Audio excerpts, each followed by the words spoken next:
This is NHTV2, North Haven Government Television, a service of North Haven Community Television. The following program is brought to you through the support of the Town of North Haven. Okay. Good evening. I'd like to call the February 10th, 2022 regular meeting of the North Haven Board of Education to order at 6:30 p.m. Our first item on our agenda is our consent agenda, which is the January 11th, January 20th, 2022 Special Board of Education budget meeting minutes, the January 13, 2022 regular Board of Education meeting minutes, the resignation of Ms. Lisa DiPaolo, our Secretary of the Nurse's Office, Bianca Steele, school psychologist at the North Haven High School, and Tiernan Shea, our job coach at the North Haven Transition Partnership Program. May I have a motion to approve the consent agenda, including the resignations of Lisa DiPaola, Bianca Steele, and Tiernan Shea? So moved. Shea. Second? Second. Any discussion about any of this? Okay, all in favor? Aye. Aye. Any opposed? Okay, thank you. Motion passes. Next, we're going to go to our Director of Finance, Operations, and Human Resources. Thank you. Howard Yes. Wardlow. Thank you. Budget continues to remain on track with spending in line with last year. Two items of note that I want to bring to your attention. Object Code 112A, which is full-time non-certified, over budget by $187,621. After analyzing the activity in this code and correcting a minor encumbrance error that is in fact an over-budget item that arises from the hiring of 12 new paraprofessionals this year that were not part of the current budget. Total for the new year, we have hired 20 new paraprofessionals. 8 of those positions were open positions due to the resignation, and the balance of the 12 are completely new positions not in the current year budget. One of the new items that we learned about recently is that we can utilize ESSER funds to offset all or part of this budget, this overage, and which we'll be looking into, and we'll keep you updated as we move through the year. The second item is Object Code 330D, legal fees, which is actually a positive for us. It currently says over budget by $70,203. Some of the good news here is that the $55,000, the actual overage is only $15,000.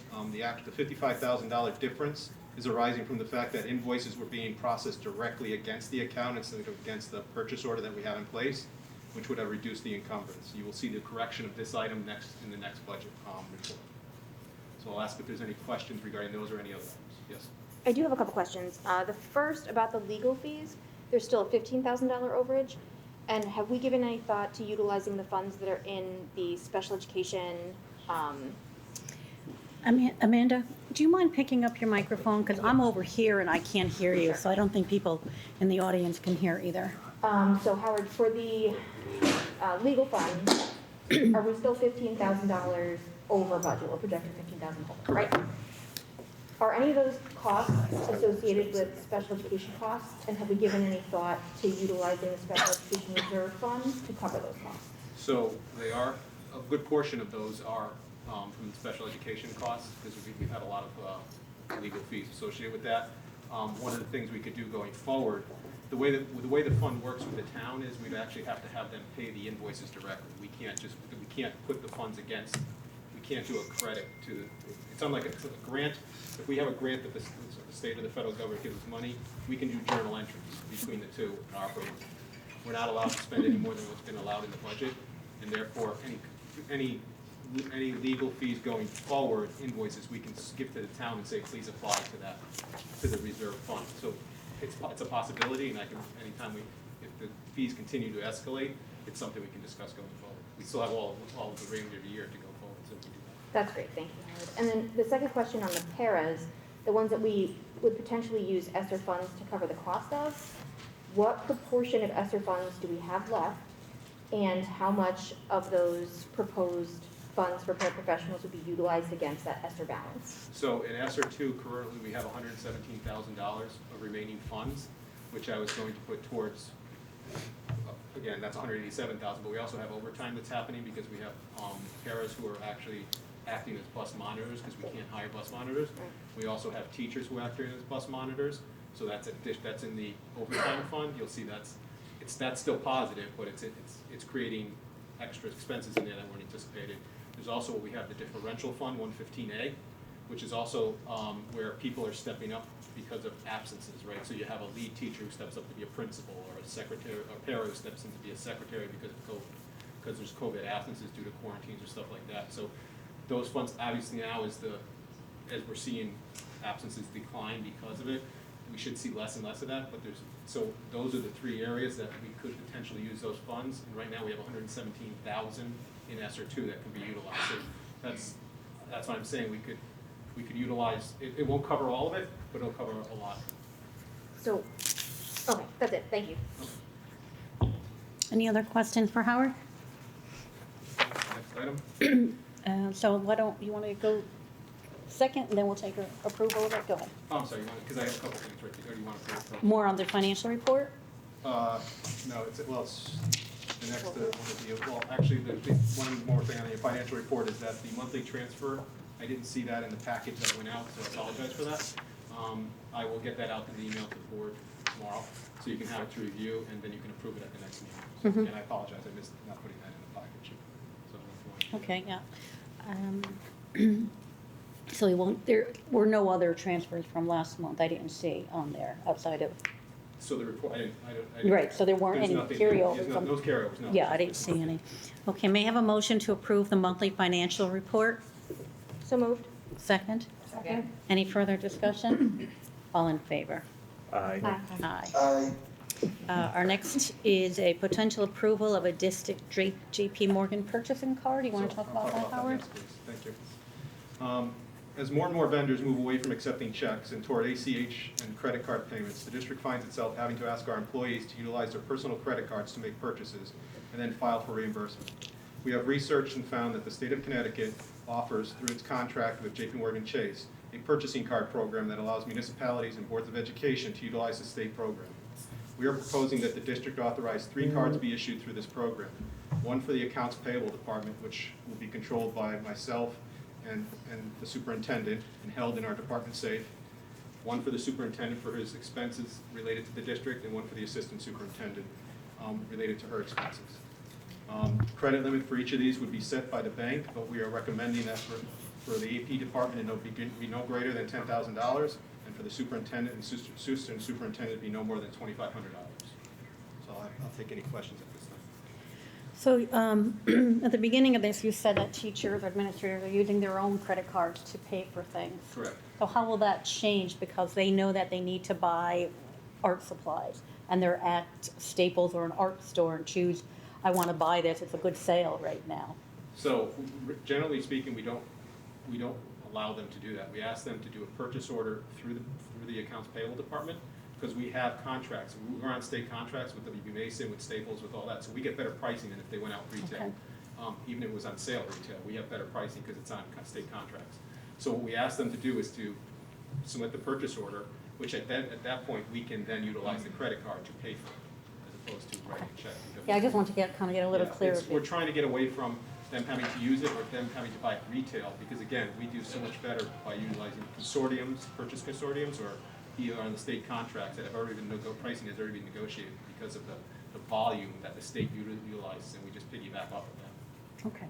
Just recently, Howard actually had to use his own personal credit card for over $1,000 for a purchase, so trying to get away from that. Okay, understood. Okay. Anyone else have any questions? Then may I have a motion to approve the institution of a district JP Morgan purchasing card? So moved. Second? Second. Any further discussion? All in favor? Aye. Aye. Aye. Keep us posted on the credit limit and different Will things do. on that. Thank you. And you have something to talk to us about Greenleaf Solar Energy System?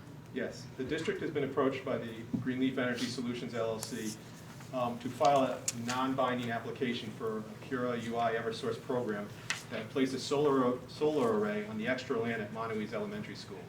In your package, you've seen the information, but the application is a non-binding agreement to simply apply for the project at no cost to the district, and no way commits the Board of Ed to moving forward with the project, even at the final terms of the if the final terms of the project are not to our liking. The project, if approved, proposes to install a 600 kilowatt array that over 20 years would create approximately $925,000 of operating income, or conversely, electric utility expense offset. In order to be considered for the project and its low-cost financing, we must have an application filed by Greenleaf no later than February 15th. And we were hoping that we wanted to inform you that we want to file the application. There's no need for you to approve anything. It's a non-binding application. We're just going to go forward with it and see if we get accepted for the project. But I just wanted to bring it to the board's attention as a possible project that we're looking at a way to save money on our electric bill. So can you just explain that a little bit? Because I am having a hard time Okay. hearing. If we do this, it's financing long-term, we put solar panels up, is So that? if you can picture Montauk's, there's that big field out in the back, on the right back of, if you're looking at the school, the parking lot on the right-hand side, it would all go out in that field. It wouldn't be on the school, it would be out in that field, and it would just be a large array of solar panels out in that Okay. field. And when you do that, and you do financing, not that we plan to sell our home, but how long would that, our schools, but how long So- would that financing be? And one sorry, other yeah. question. And as we have, long-term, we do plan to add to the schools, a lot, especially the elementary schools, many of them need to be replaced or modified. So how will that affect if we have to replace So the school? obviously, that land could be utilized for such a project as that, and that land would become non-usable for a project like that. However, so the project is to lease the solar panels for 25 years.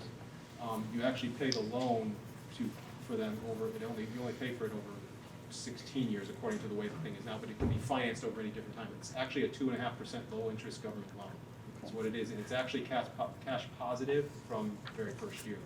There's not a lot of cash the first year, I believe it's $17,000, but once you get to year 16, it all becomes to about $150,000 a year going forward that you're going to be saving off. Basically, what they do is they offset it against your electric bills, Okay. so you'd be saving money. Thank you, thanks for the clarification. Anyone else? Amanda? I got a couple, I think Eleni had some, do you want to go first? No, you go first. Okay, so it's no cost to apply, there's a $300 loan. They're paying, Greenleaf said they will pay for that. That's awesome. Okay, cool. And then, do we know, do we have a carbon benefit on this? I was looking for something that would size, how much this would Carbon offset. offset? Yeah, I don't know that answer, but I can ask Greenleaf to get the problem. I'd be very interested in seeing that. Have we talked to the principal at Montauk's about how this might be viewed on the land there? So, again, I just brought it to attention because I wanted to let you know that the application was going in. No decision has been made yet, and we can get a group together that would discuss all of that, because we don't have to accept it. Even if we're accepted for the project, we have no commitment to take it. So it's just making sure that we get the project in on time, because it's going to be, they believe it's going to be oversubscribed in the sense that there's a certain pot of money and it's going to be oversubscribed. And so I just think it's a good opportunity to at least get to the opportunity. I agree. I mean, it's $1 million over a long period of time, but that's $1 million, and it's presumably a lower carbon footprint. So I think it's a great idea to at least explore. Good. Good. Thank you, Howard. Okay. Anything else, any other questions? Okay, so next we come to the report of the Board of Education Chair or designation, or designee. And due to the nature of this evening's meeting, I am going to designate Mr. Stirk, our Superintendent of Schools, to provide an update concerning the statewide mask mandate. Thank you so much. All right. Good evening, board members. I'd like to open by providing some clarity concerning the state mask mandate. Based on our preliminary assessment of this matter, the State House of Representatives and the Senate are considering a package to include an extension of the governor's executive orders.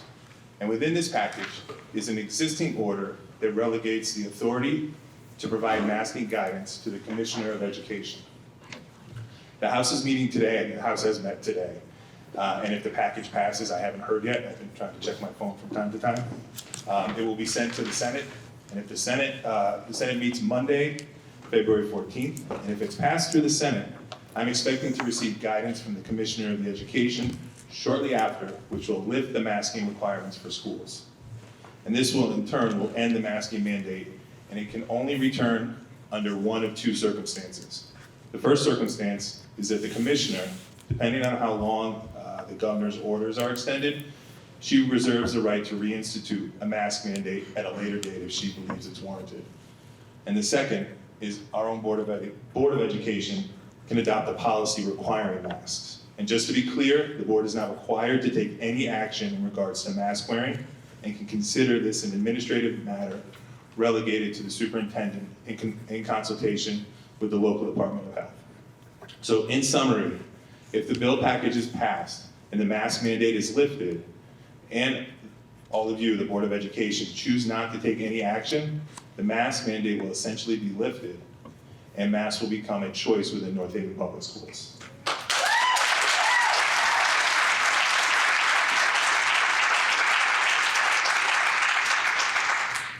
I have a couple additional points. So if the package does not pass at either the House or the Senate, the mask mandate will expire on Tuesday, February 15th. So the State Department of Education, in consultation with the Commissioner of the Department of Public Health, especially the infectious disease section, made a decision to lift this mandate. And since the beginning of the pandemic, North Haven Public Schools has been committed to following the guidance of both these departments, and will continue to do so when we receive confirmation that the mandate has been lifted. CSD has not updated any of their guidance at this point, so as a result, the other mitigating strategies will still remain in place at this time.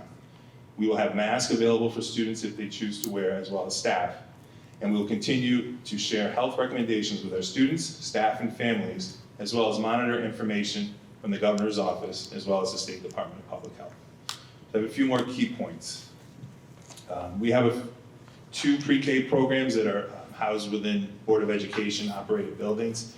The mask guidance that's anticipated by the commissioner will apply to them unless the board decides otherwise for that age population. Masking will also be required on buses per a federal statute. Unless an exception is permitted, at this time there is no exception.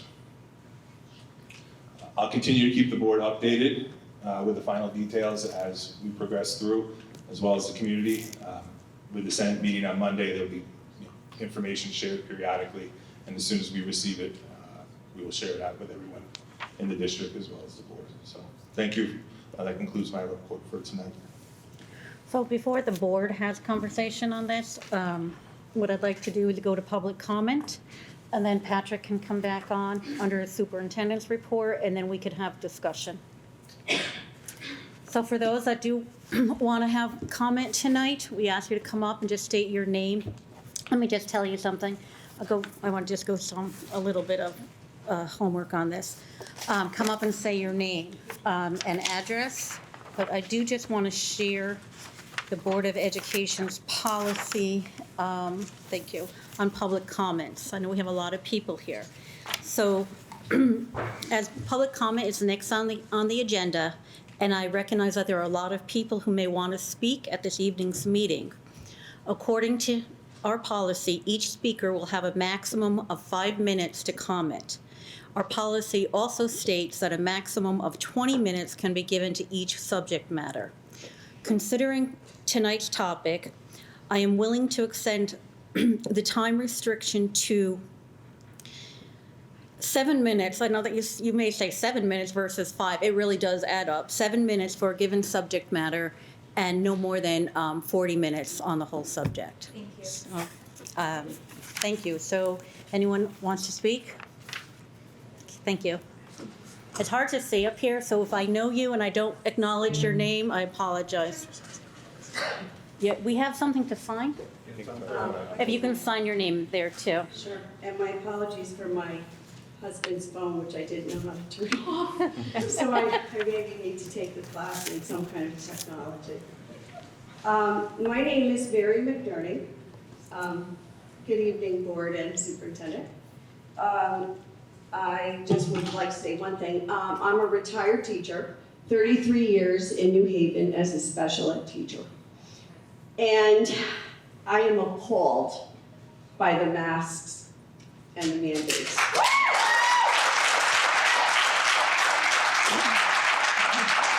If I were still teaching, I would have probably been handcuffed and taken out of the school because I would have wanted to continue teaching. because what is being done to our children is so deleterious, so inhumane, it is really and truly cruelty.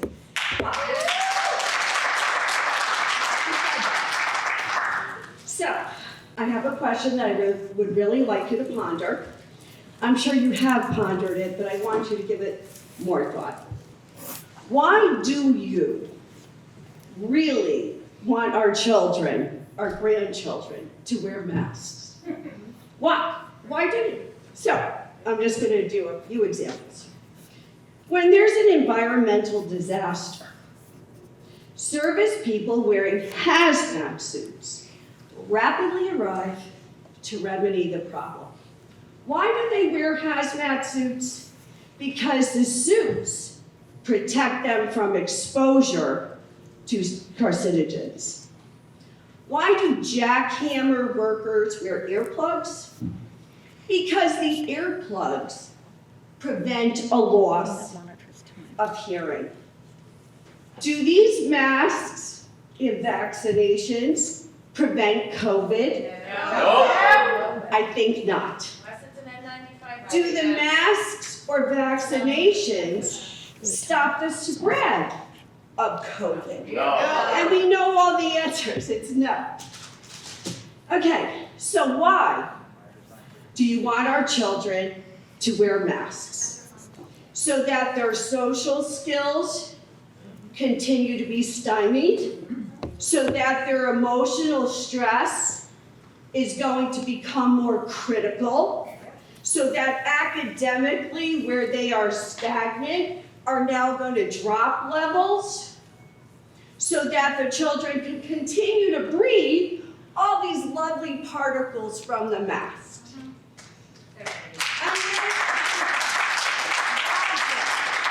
Logic should prevail. And if you don't like logic, let's look at data.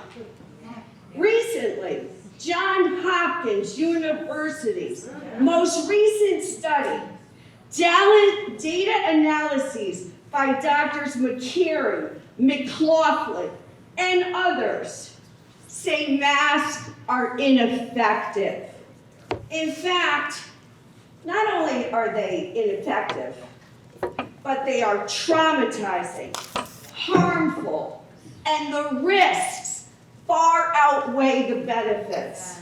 So ask yourselves again, where all these mandates are being dropped, why do you want our children to wear masks?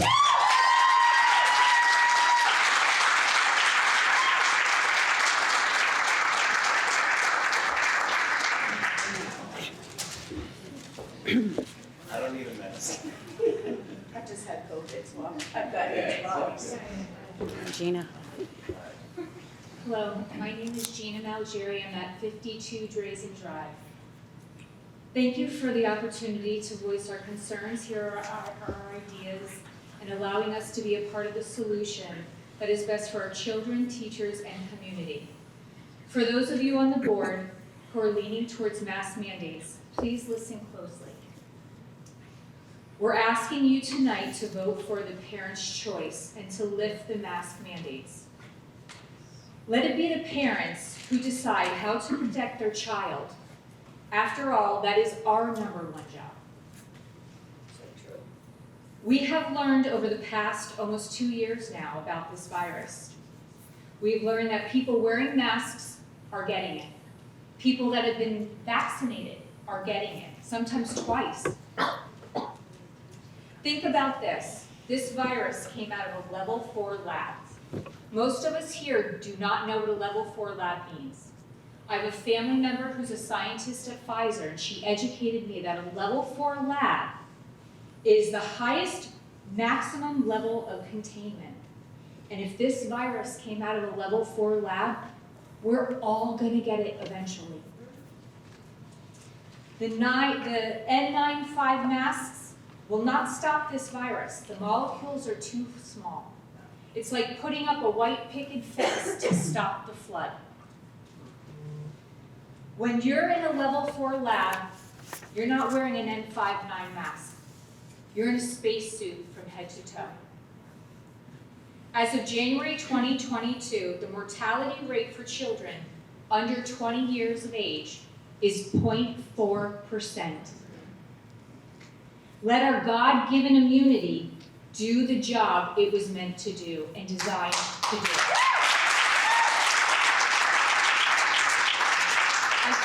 I feel for the teachers who are frustrated at their job. Some of them have shared with me their frustrations, as you have heard. Most of the time is spent asking the children to pull up their masks, to stand apart from each other. Then they go outside, they take off their masks, they're all together again. It makes no sense. Nothing I've said has changed your mind. Think about, how is wearing a mask impacting children with special needs? How is it preventing them from their developing? We're not in a public health emergency anymore. Hospitalizations are down. We ask that you stop playing games with our children. Stop making this political. Let it be a parent's choice. Yes. Thank you.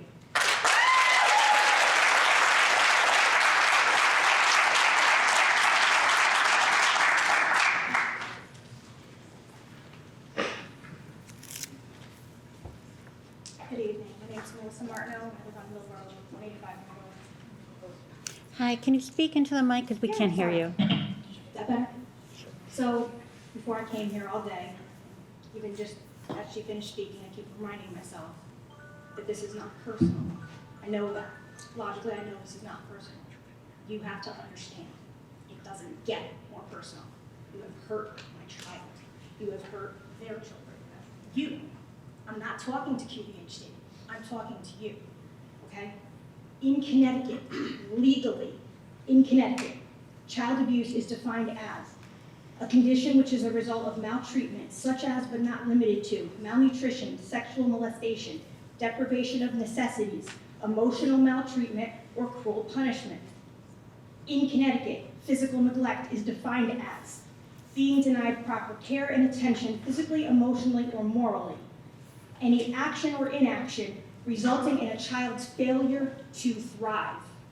Whose kid is thriving? No one's thriving. No kid is thriving. That's on you. That's on you.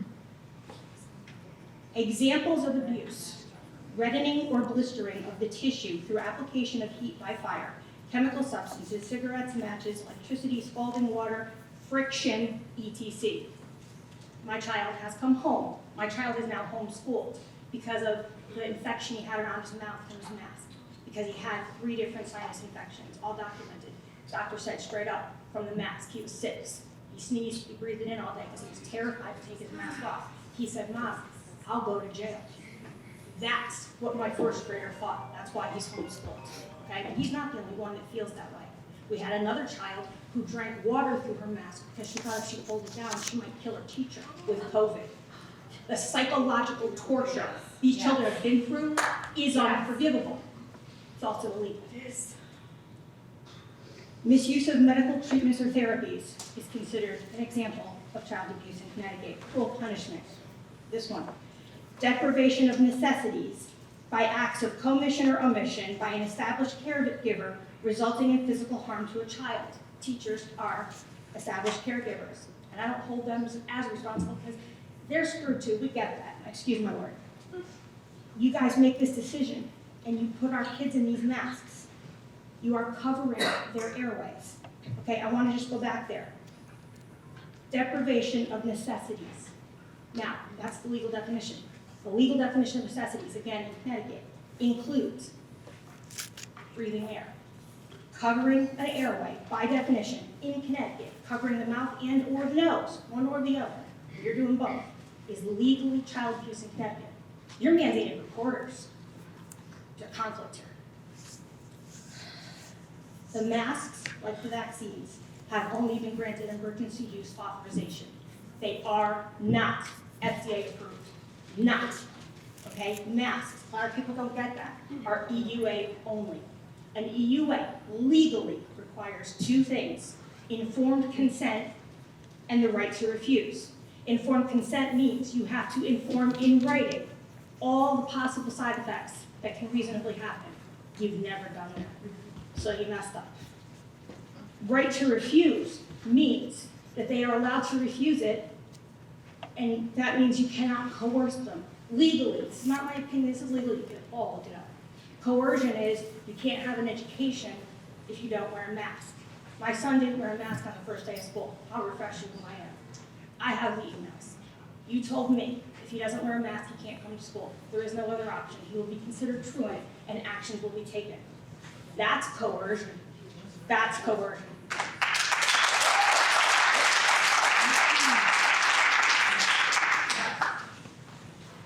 Just for everybody's edification, evidence of emotional maltreatment or abuse includes, but is not limited to the following: rejecting, degrading, and isolating a child by means of cruel, unusual, or excessive methods of discipline, exposing the child to brutal or intimidating acts or statements. My child has been talked to in the high school by a teacher because the mask went below his nose. I won't repeat what the teacher said. I won't even name the teacher today. I'll reserve that for later. But it happens, and it's happening to the younger kids, and they're terrified. Okay? Emotional maltreatment or abuse, acts, statements, or threats which have or are likely to have an adverse impact on a child and or interfere with a child's emotional development. Is there anybody here that can say their child's emotional development has not been impaired by these masks? Yes. Indicators of adverse impact of emotional maltreatment and abuse may include but are not limited to the following. How many of these do your kids have? Depression, withdrawal, low self-esteem, anxiety, fear, aggression, passivity, emotional instability, sleep disturbances, inappropriate behavior for age or development, suicide ideation or attempts, extreme dependence, acts of regression, and trust issues.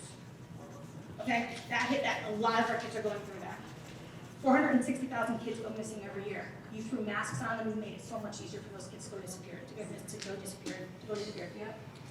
We've got kids with severe acne, with chapped lips, with dental issues, with sinus infections. My son has a headache every day of his life. Why is that? He's breathing in more carbon dioxide than he should be, and he's breathing in less oxygen than he should be. Again, that's on you. We all know that. So somebody asked, why did you make this decision? We know why you made the decision. We made the decision politically. We made a decision that was politically expeditious at the time. I don't care about politics. Correct. If you want to be successful in anything, you need to do what's right. And you need to read the room. And you all can read this room. I would like to note for the record, when I got here, my daughter and I were the first two people to arrive. 2 board members, the superintendent, and one of the gentlemen were clustered together on the stage with no mask talking about You put your masks on. Yeah, for sure. That's fine. Yeah, Rules for me, but not for me. We get it. Nobody, none of you, reasonably believe this is helping anybody's health. This comes down to ESSER funds. This comes down to money. And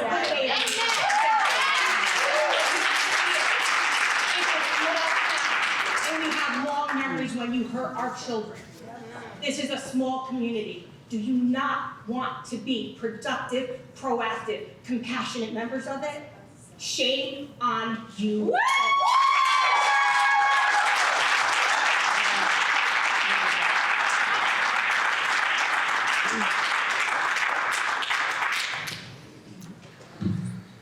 Hi, Anna One-Else.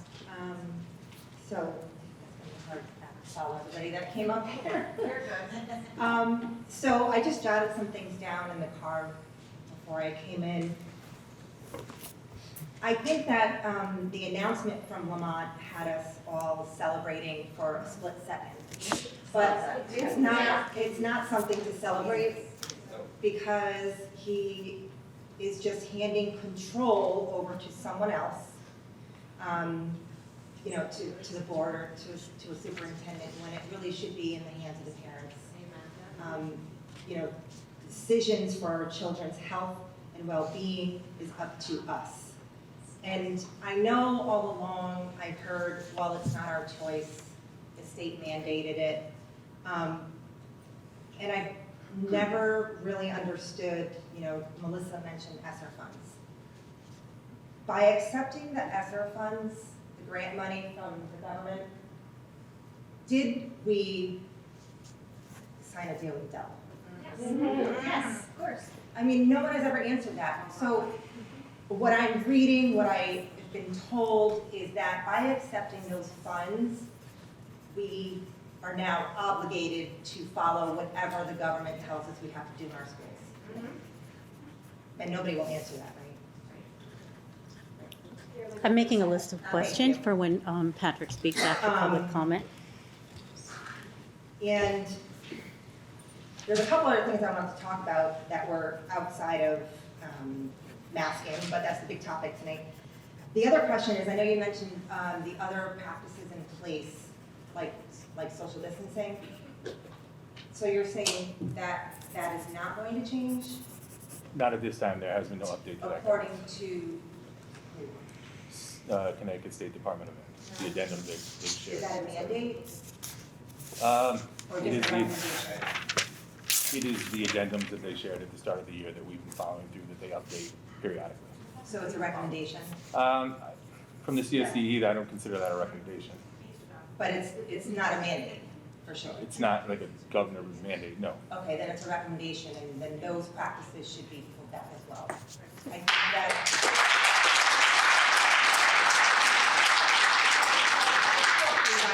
I do, I feel for you because I wouldn't want to be in your position with us coming to you every month angry, upset for our children. We see what is happening to them. They may be happy at school, but they come home to us and we see exactly what Melissa just talked about. And, you know, part of that is some of the things that happened during the beginning of COVID, and I feel like I want to turn around and talk to you guys, but part of the thing that happened was going very digital, and that is still happening. And that portion, I was going to show you, my son stole his Chromebook. I was going to show you one of his assignments, I think every week, is doing a word search. It's not a printed piece of paper. It's on the Chromebook. And I look at it and I can barely pick out the words. So imagine these kids with these little eyes staring at this white screen with these black letters all over it every week trying to fill out a word search. I have emailed the teacher, pretty certain I emailed admins as well about this, but nothing ever changed. It's still happening. And then I find out the other day, I hear him listening to something, and I said, "What are you listening to?" And he said, "My book." I said, "What do you mean?" "Oh, we can listen to our books." You can listen to your books. They already have horrible penmanship because they're typing. And now they're listening to their books instead of reading them. I don't understand why that's even an option. Because they can either read the book or they can now listen to it. Why is that even an option? I feel like is it saving money to put everything online? Probably, right? It's saving the district money to take away the paper versions of things and just put it all online. I just looked at tonight, and I talked about this as well, his science textbook is on the Chromebook. They have a printed version in the class. And once again, I've messaged people about this, and nothing changes. They say, "Oh, well, some kids like to use their Chromebooks." Of course they do. Of course they'd rather use the computer than look through a book. Every kid eventually is going to be nearsighted because they're staring at these computers all day long. Let's see, I think that was really all I had to say. I just really hope that you can find it in your hearts to, if they pass legislation tonight, that they leave it up to the districts, you pass it on to the parents. And change some of this digital stuff, please. Thank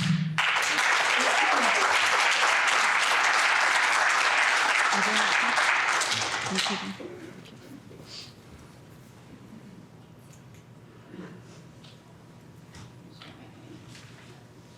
Can you guys hear me? I'm Tracy Riley, 1037 Hartford Turnpike. My husband wanted to be here tonight, so we kind of wrote something together.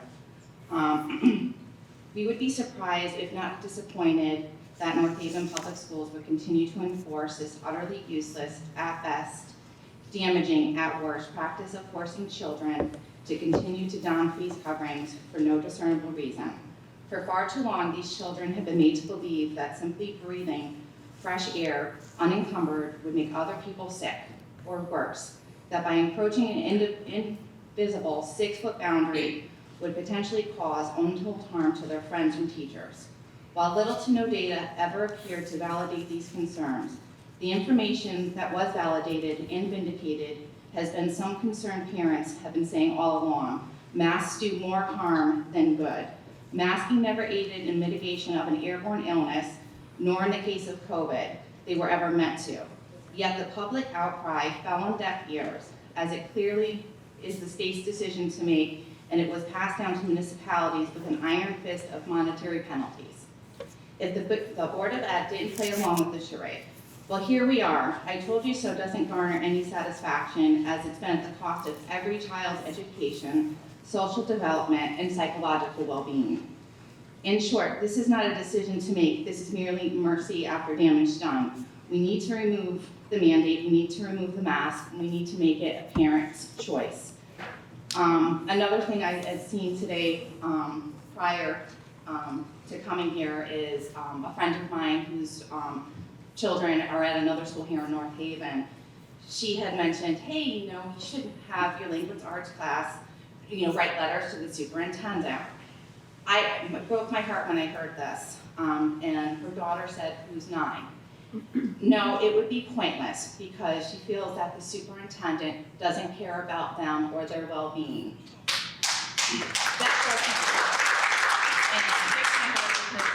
Mr. Sir, I know you as my daughter's former principal, and I adore you as her principal. I'm very saddened about these events here. Anyway, I wanted to say that before I lost my thought.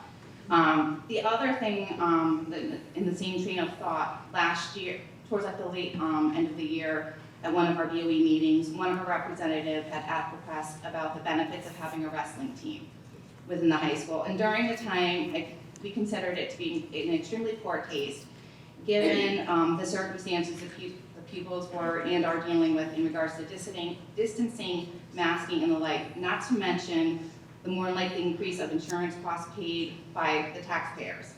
And then given rising costs of fuel, electricity, equipment, and our upside down budget thereof. I think it's best that the aforementioned tone-deaf request be shelved until such a time as other expenses can be reliably forecasted as we move forward out of behind the fear of pandemics. Thank you for your time.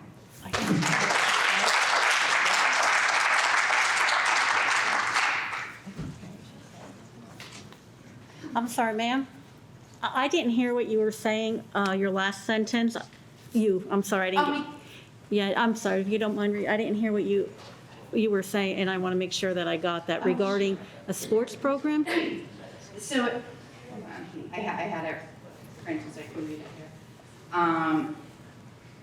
Just like that last sentence? Yeah. So I think it's best right now, we thought it was tone deaf, of having that person speak and present to the board, giving, the other expenses should be shelved until, I think it is best that the aforementioned tone-deaf request be shelved until such time as other expenses can reliably forecasted as we move forward out from behind the fear of any pandemics.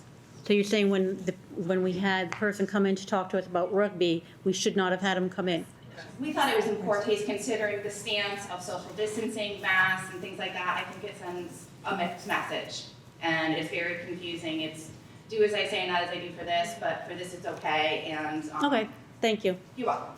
I always like to look for the positive to the future.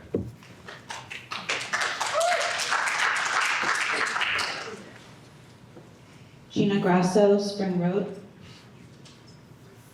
We like to look for the positive towards the future too, that's why we're here, speaking for our children.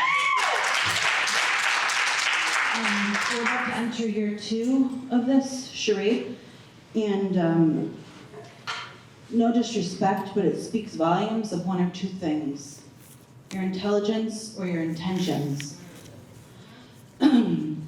My son, our whole family had COVID back in early December. My son has a medical exemption, so he doesn't wear a mask. The rest of the classmates do. So when we had to inform the school that he had COVID, his whole classroom had to quarantine as well. I'm not sure what kind of sense that makes. If this is all about money, that's very evil. We're dealing with young minds, young children. I wasn't here in the beginning, but to hear that you were all huddled without masks on, I mean, it's for show then. What you're doing is for show.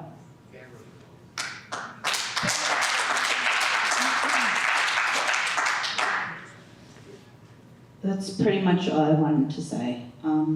Hopefully that you can leave it into the parents' hands to make the choice, because that is the right thing to do, and that's hopeful for our future.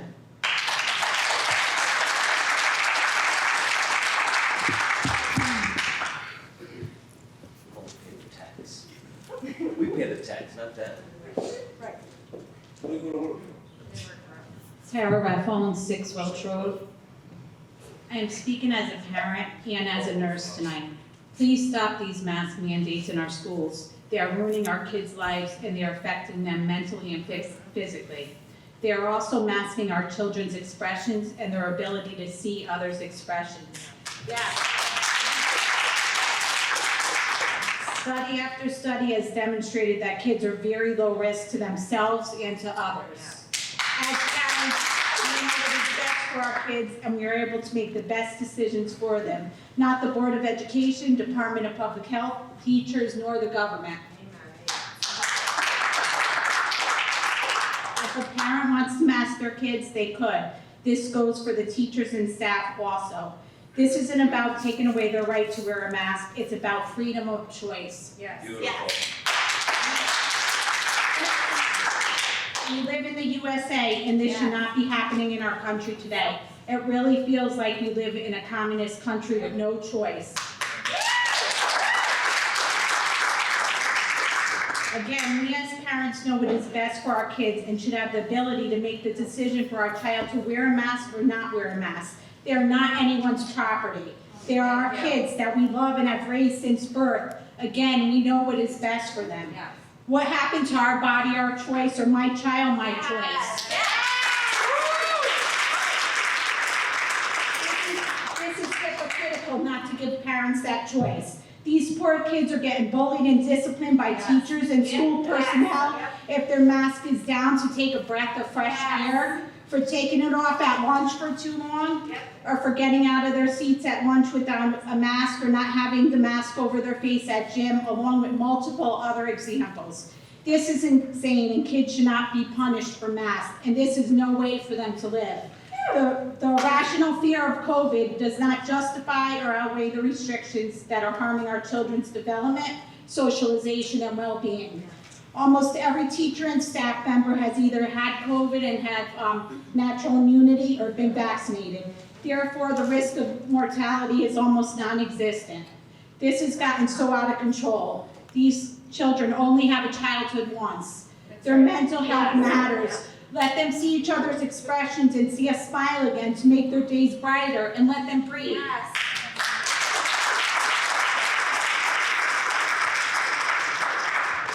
Free the kids and please stop the mask mandates in all of our schools and allow us to unmask our kids if we choose. In 2022, we are stepping into the endemic state of COVID, and as such, the mask policy should be lifted to reflect on our progress. Let's get these kids' lives back to normal and move forward. Enough is enough.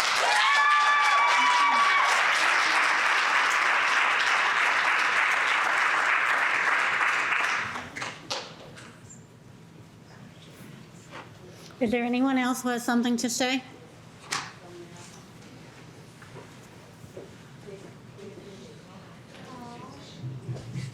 Hi, my name's Aiden Peeps, I live on 370 Upper State Street. In gym class, sometimes I'll have trouble breathing, and if I take down my mask, I'm told I can either get sent to the office in trouble, or sent home for things that I need to breathe, and I'll have trouble breathing in class. That's great.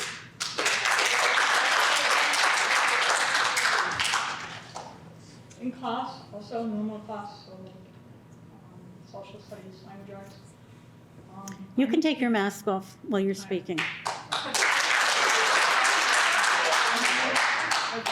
I need to keep, like, there's times I'll have trouble breathing, or I can't breathe correctly because I have my mask on, and it'll be over here, and I could get in trouble for that, and it could affect how I'm doing in school. That's really all I have to say. Thank you.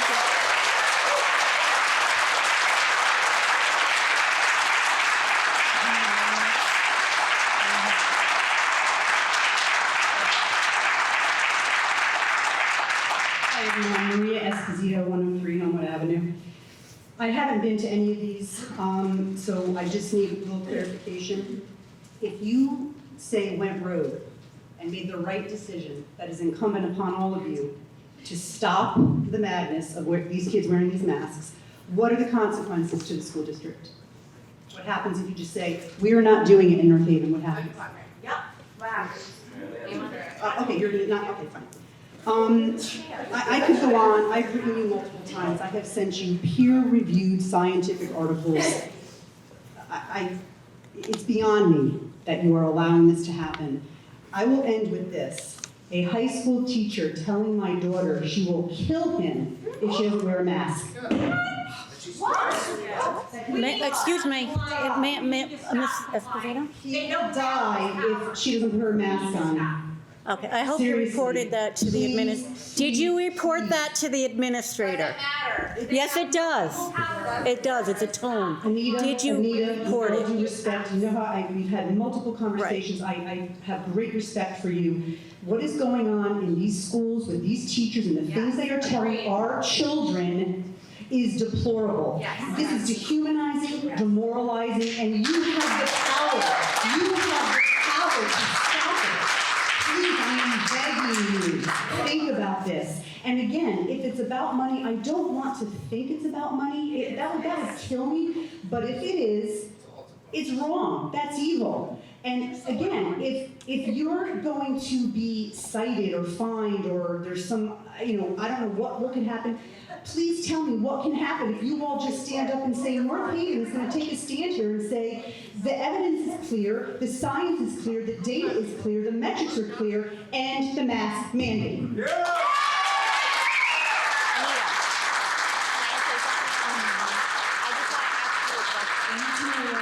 One moment, please. Actually, I think Eleni needs to address it. I just want to make sure, Anita's writing down all the questions everybody's asking so they can be answered after. If they can be answered after. If they can be, that's what she's doing. So they are going to answer the questions. If they can't be answered, I hope you get an answer for us, because we deserve it. Well, that is what we typically do, and if you come to the board meetings or you contacted us, I typically get back to every parent. Karen Lador, 19 Bayard Avenue. You all received an email from me, and I appreciate the responses back from those who took the time to respond to me.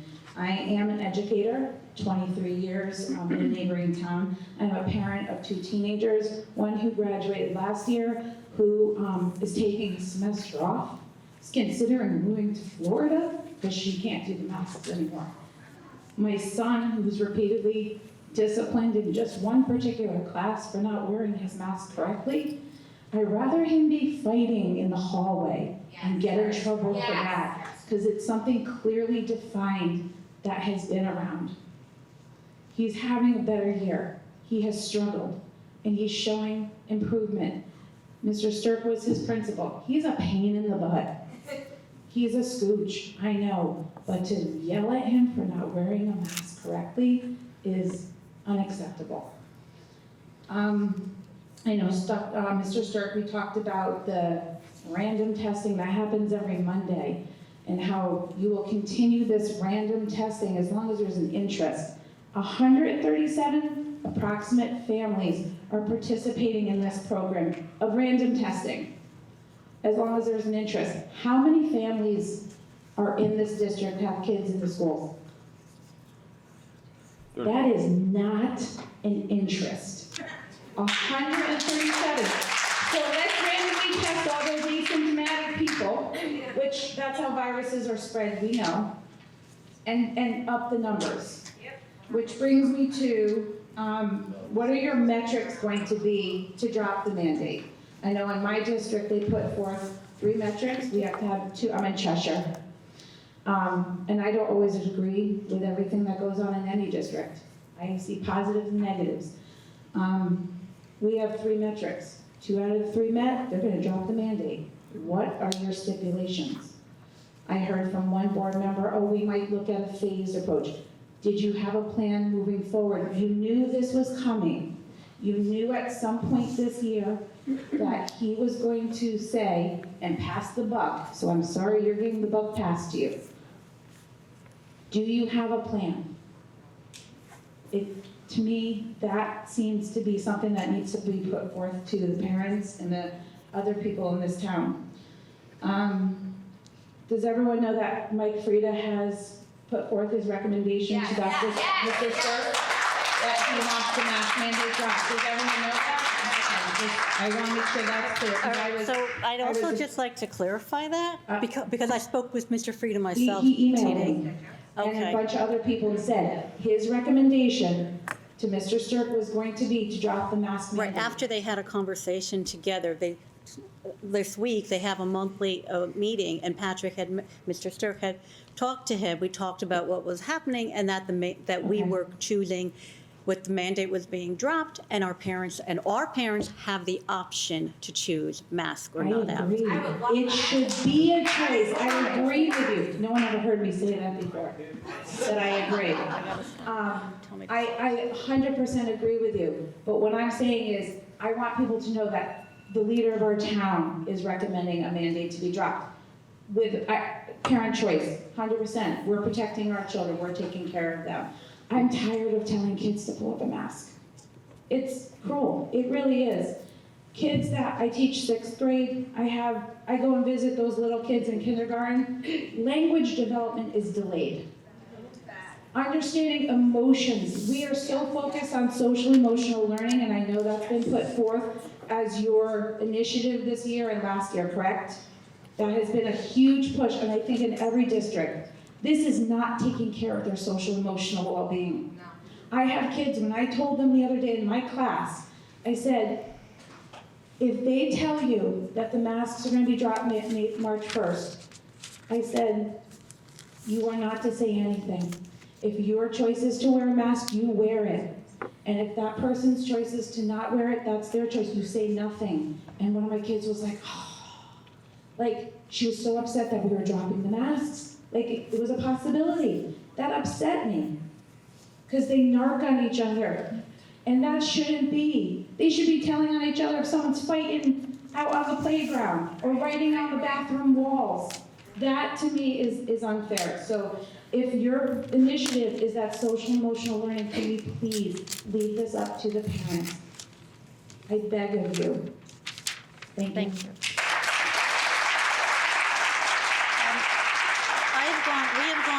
We have gone over in our time.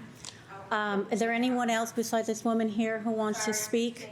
I didn't plan on speaking. Yeah, but that's why I just want to find out if there's Go ahead. anyone else outside of this woman who wants to speak. There's a woman there, and then you'll be our last person. Thank you. Not you, the woman there.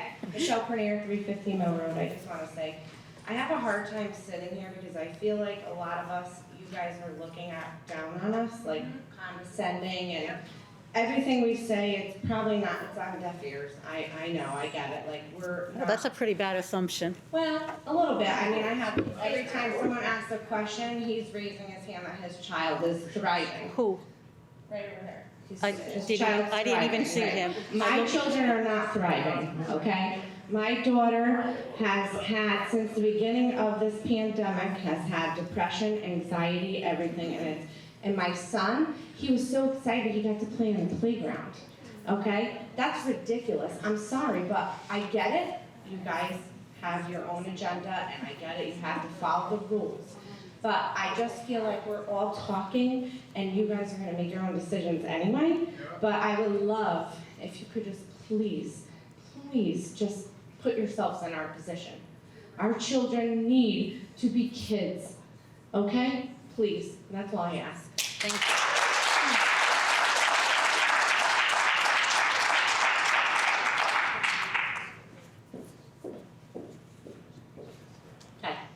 Jody Policio, 197 Maple Avenue. I also didn't intend to come up and speak, but I really feel compelled, first of all, by the tremendous emotion of the people that are in this room. And secondly, I don't know if anyone's paid attention to the screen here, but the statistics that are rolling through are pretty incredible. And it should be the end of the conversation to look at these statistics. That's right. And we discussed, or there was mention of a phased approach. What more could you be looking for if you're simply looking at statistics and data? Because that doesn't lie, and there's no, there's no politics and there's no emotion in data. That speaks volumes.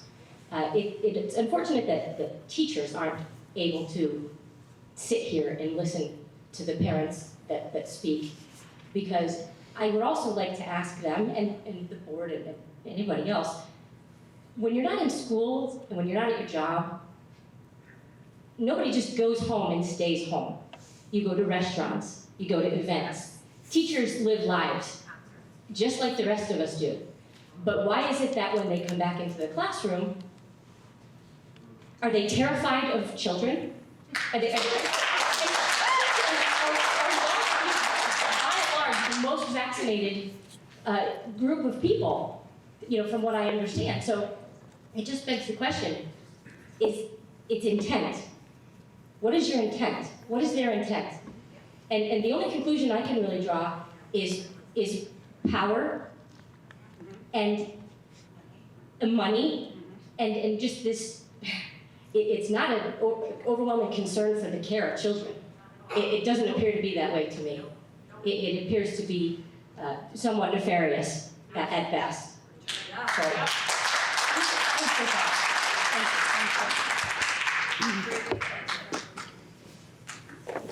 Okay, so there's several questions we have here. The board was scheduled to have a discussion. I don't know if anyone wants to start anywhere, if there's anything anyone wants to say. We do have some people who are educators in their private lives, or if there's anything anyone wants to bring up further at all. I do have a couple questions, but I don't know if you want to address their questions first, or. Well, I think some of the questions we will get to them. They may come up in our conversation, but not all of them. It's hard to hear. Oh, sorry. No, you want the microphone? Yeah, can you hear me now? Yes. Yeah, well, we are having a discussion. We will try and answer whatever questions that we have right now.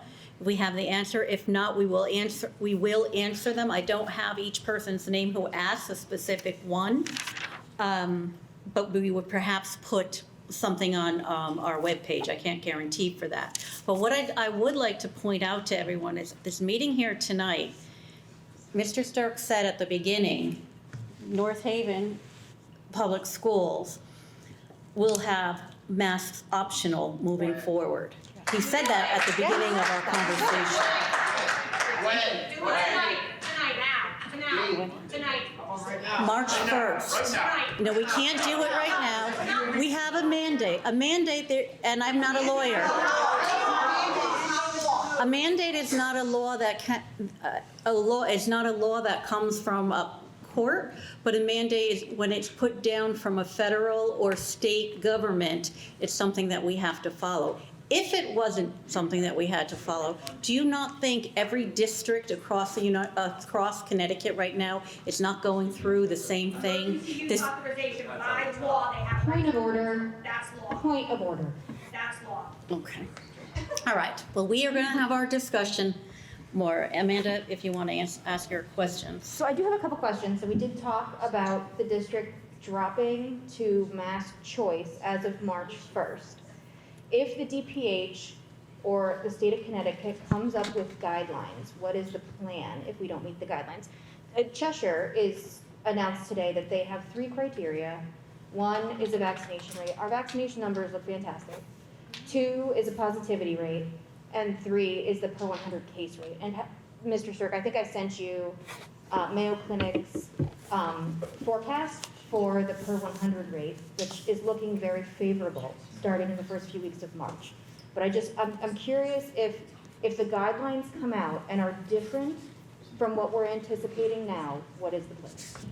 So the plan is at that point that we would provide recommendations to families based on the guidance that we received. It would not be a requirement, but we want to make sure that families are kept up to date around the information so they can make a more educated choice for their child. And, you know, I have students in the schools here, and I am very concerned. I've received many emails from parents saying that their number one concern with this is that the students whose parents want them to continue to mask will be bullied.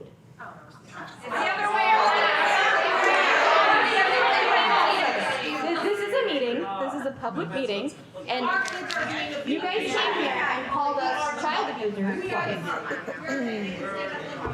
We've been called child abusers, we've been called Nazis on Facebook, we've been called deplorable, dehumanizing, and stupid tonight alone. So excuse me if I'm worried that my kid is gonna get bullied for this. Are you worried the teachers are bullying my kids? Okay. I don't want anybody.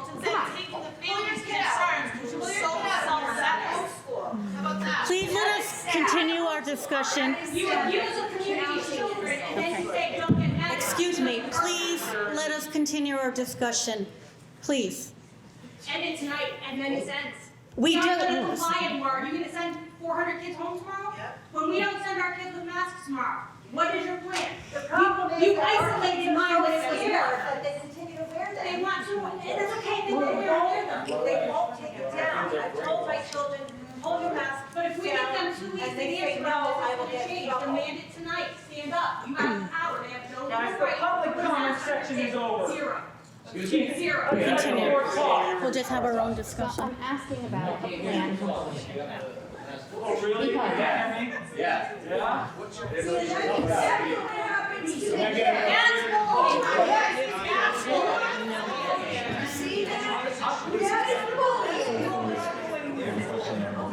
Just because you said you couldn't understand when you get on the offensive. I'm going to ask you all, we cannot have a discussion this way. No. This exemplifies what happens in the classroom. And no offense, and I don't, you counting insults. We're not counting insults. We're looking at logic and rationality and what kids go through with bullying, being ostracized, being alienated, on top of all the emotional, psychological, and academic levels that have plummeted. And I don't know if you have kids. Do you have kids? Do you have kids? Who has kids on the board? Raise your hand. Do they go to public school or private school? Public school. Because if they go to a private school, maybe it's a different world. But if they're in the public school system, depending on what district, really and truly just try listening to our needs and our concerns. There are kids. Yeah, they're not yours. Hi, everybody. Thank you for coming. I do have children in North Haven Public Schools. We hear you guys loud and clear. I'm trying to clarify, we don't have a phased approach. We're gonna drop the masks. It's gonna be parent choice. We don't have any caveats, correct? Correct. Okay, so as soon as we can drop, hold on, guys, please. Thank you. So as soon as March 1st, as long as everything goes fine tonight and there isn't anything crazy that happens, March 1st, it's parents' choice for masks, and that's what we do. There's no other caveat to it. It's just parent choice. Does 2 weeks make Correct? a difference? March 1st or tomorrow? It does actually make a difference. I'm sorry, Patrick? That mandate is time to meet next year, if it goes through the House, the Senate. What if the bill doesn't pass? If the bill doesn't pass, the mask mandate expires Tuesday, February 15th. So if it does, okay, can you? If it doesn't pass, That's when the, Mr. Sturt just said if it doesn't pass, it drops February 15th, that's when. correct? And then we would do parents' choice, is that what happens? Okay, so we're saying it's parents' choice. Either way. We agree, okay? You won. And with that, I'm come on in, go ahead, Amanda, but then I'm ready to adjourn this meeting. Let's just do it. Just adjourn it. It's fine. Unless anyone else on this board has anything to say. What if the bill doesn't pass? We just said if it doesn't pass, it's still parents' choice. Then it's March 1st. Right, it's gonna be parents' choice, done, okay? You just clarify if it passes or doesn't pass. Mr. Sturrock is going to clarify that for you. Public record. Thank you. So the information. Please, Patrick is going to clarify what happens if it passes or if it doesn't pass. I know, I heard that wasn't my question. My question was. Other people have asked that. Okay, Just- but without you interrupting me, maybe I wasn't in here. I'm trying to just keep a little bit of order. Please, if you give parents who want in writing that the bill, or you guys will pass it, it's up to the parents' choice. Can you please email that to the parents who would like it emailed? Sure. It's gonna go to. I will be drafting a communication. I'm sorry to interrupt you again. I will be drafting a communication to share with the community tomorrow based on all what I've shared tonight. Okay, thank you, that's what I wanted to ask. Mhm. Before So, Pat, it's can not you me twice. Could you just Patrick, can you clarify? just recap again, just for clarity, and if everybody could just please be quiet. If it passes, what's the date? If it doesn't pass, what's the date? Sure, We want to and I will finish share it. as much as I know at this point. So if it At does. this point, please just say that. If the bill does not pass, either the House or the Senate, we've been told that the mask mandate expires on that original date of Tuesday, February 15th. Perfect, okay. If it does pass through the House and then the Senate, the date that was shared by the governor was February 28th. That has to be approved by the legislature, and then in turn has to be adopted by the Commissioner of Education. I anticipate, because she was present at the press conference on Monday, that they are in alignment with that. So my assumption is that it will be March 1st, but that's still a tentative date because it still hasn't gone through those processes yet. And what if she doesn't? What if they don't? Is North Haven going to take a stand? Can we get through there first? Let's see where it is. Everything's always extended. Everything always Wait, but gets I thought if we didn't get. delayed. What is it? All you gotta do is So we would share the information on the June 30th, because that's when actually masks are expected to expire. However, that authority will be delegated to the Commissioner of Education, who we anticipate will lift the mask mandate at that time. She will have the authority to do so, not the governor anymore. He gave her the power. He gave her the power, correct. Right, just she can put it back. Education for no mask, kids doesn't fix, I'm sure they're in charge.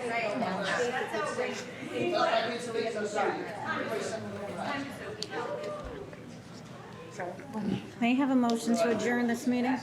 May I have a motion to adjourn this meeting? Second? All in favor? Thank you. The meeting is adjourned. Everything's delayed. Everything's always delayed. The preceding program is brought to you in part through a grant from the town of North Haven.